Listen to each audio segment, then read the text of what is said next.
This video will go through the key concepts of Unit 5.3, Lean Production and Quality Management. This is a higher level only topic that will look at the various ways in which a firm can manage its quality. First, let's introduce the concept of lean production. This refers to a philosophy of a business that focuses on less waste and greater efficiency. Less waste involves streamlining the firm's operations in order to reduce the amount of waste produced by the firm. Greater efficiency involves using the firm's resources more effectively to generate output. This can be improved by training staff and using better technology. These are the two main features of lean production that you should know. Now we'll look at the various methods a firm could use to implement lean production in the production process. The first is called Kaizen, which is a Japanese philosophy related to continuous improvement.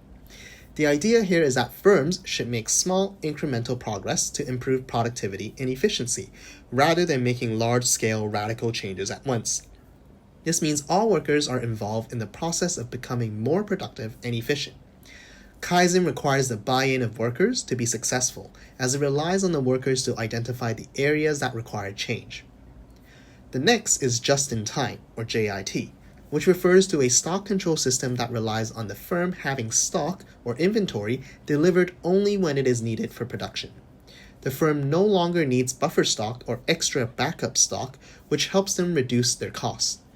The firm becomes reliant on its supplier to deliver the required raw materials on time, which can pose a significant risk as failing to meet orders on time can lead to many negative impacts on the business.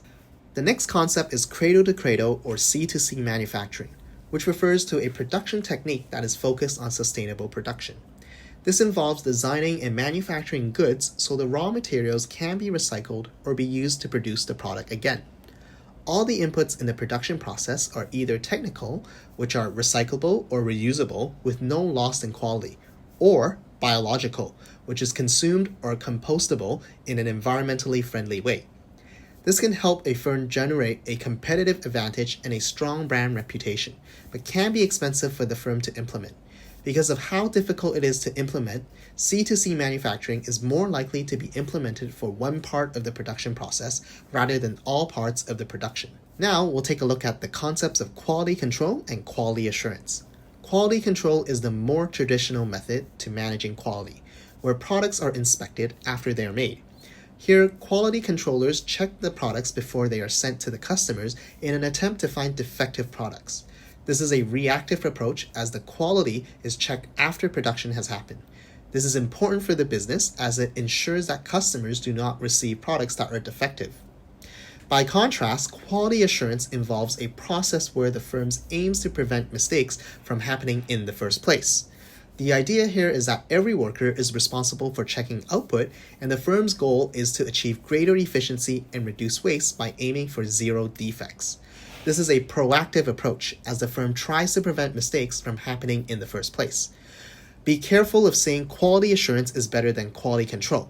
In practice, firms rely on a combination of both to be successful. Now let's look at different methods the firm can use to manage quality. The first is called quality circles, which involves having a small group of employees who meet to discuss the various issues facing the firm in the production process, with the goal being to solve these issues. The success of this method depends on whether the employees have the right training to identify and brainstorm solutions to the problem, as well as whether management is willing to listen and implement these changes.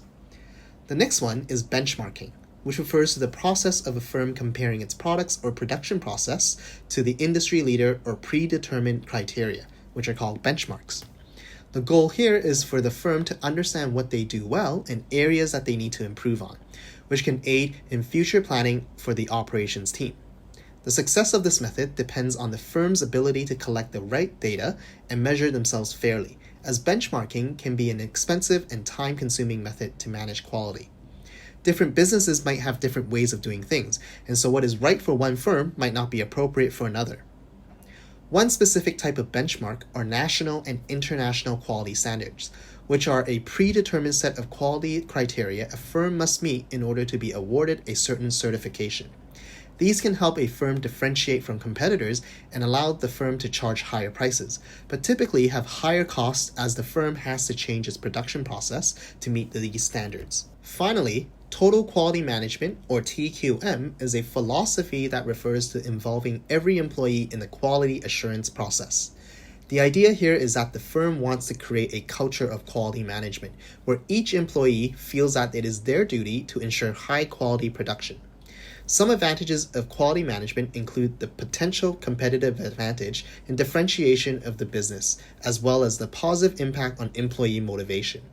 However, TQM depends on whether all staff in the firm are committed to improving quality and whether there are funds for staff training and development. Ensuring high quality is crucial, as it can help ensure that the business has a strong brand loyalty and keep their costs to a minimum. And that concludes the key concepts for this topic. We recommend you to use these 4 steps as part of your study routine. The most important aspects are 1. Knowing your content, 2. Understanding the response structures, and 3. Practicing case studies.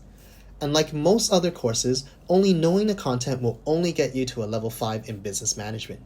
Knowing your response structures and doing a lot of practice case studies and developing the application skills are key to helping you score a level 7. If at any point you need any personalized help or tutoring or any part of the business management course, from content to response structures to case studies or the IA and the extended essay, feel free to get in touch with us via email or WhatsApp.